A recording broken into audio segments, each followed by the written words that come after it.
the globalization in and of itself exposes the fact that there are a great many talents and attributes that are around the world that we can learn from. It stops us being isolated and very sort of market driven, which I think a lot of business in general has been for a very long time. Globalism just adds spice to that.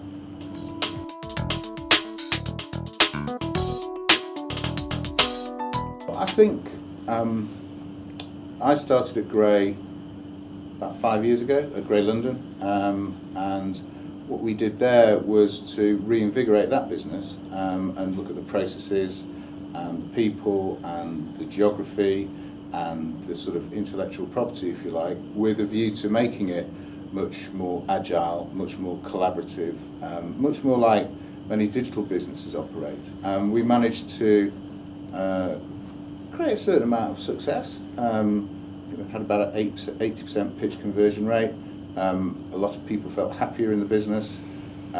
We moved the perception of the agency from being a big network to being something that was much more hot shop and startup. And so I guess it's less about where people come from and more about their attitude.